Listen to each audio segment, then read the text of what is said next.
Гледаме кадри, заснети явно преди фалита на КТБ.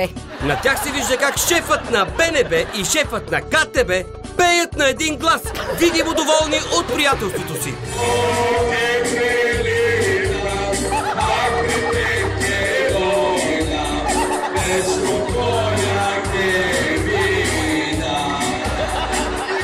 Като пеят назад-назад Моме Калино, да нямат предвид съдия Калина Илиева, която си направи отвод по делото за КТБ.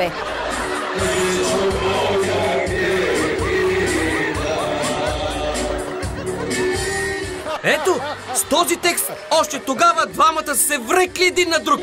Каквото и да стане, в крайна сметка ще бъдат заедно. В добро и зло, с КТБ или без КТБ, в България или в Сърбия.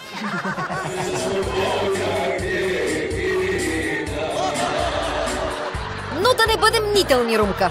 Не вярвам старото приятелство между БНБ и КТБ да е повлияло на контрола на БНБ върху КТБ. Изключено! Абсурд, Мария!